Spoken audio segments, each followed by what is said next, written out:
So I got asked about my thoughts about Vince Carter getting his jersey retired by the New Jersey Nets, Brooklyn Nets. Forgive me. It joins a certain line of people.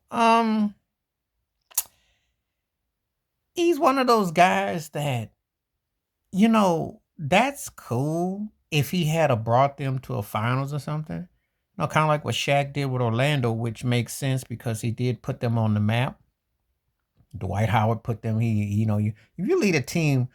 I cringe at these corny tribute videos for cats that are there for 3 months and they have highlight reels. I'm like, come on now.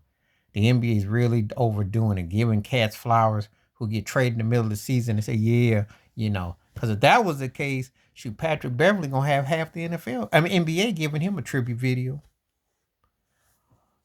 You rock all them jerseys, when you start rocking jerseys and you didn't do it because you just went to NBA store, you just because you got traded. I mean, come on. But anyway, he had a good career there. He got to the second round a few times. It wasn't great, And to me, I'm always going to associate him as Air Canada in Toronto. That's how I'm always going to look at him.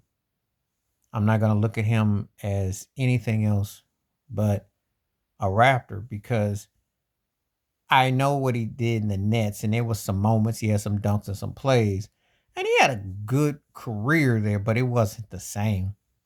You went from a guy. There was a debate after you come off of the greatness of Shaquille O'Neal, Tim Duncan. You got the mortals in the air with him and Kobe, and the Iversons, and that era and that ilk. But after a certain point, he just was another figure that even though he put up numbers and stuff, it wasn't the same. The Nets era of him wasn't the same. A guy like Dwayne Wade came along, and then you went through the D Wade era, and then you had Dirk come along, and he was not in that weight class. That time it come and went. It was a great window though. So when you start talking about retiring people's church, I think this is in light of him going to Hall of Fame because I think he caught more respect outside of the nest but again, it's a very slippery slope. But they do this, for different reasons, from political whatnot, and actually it does make sense because the Asian owner of the Nets needs to bring some goodwill to black folks, considering all the mess he did with Kyrie Irving. Lord knows there won't be no Kyrie Irving tribute videos in that arena. So this is some goodwill. Sometimes you gotta scratch a back or scratch something, and I'm sure Adam Silver, there's a lot of politics involved. Because then you kind of go, well, his real career, because let's be realistic.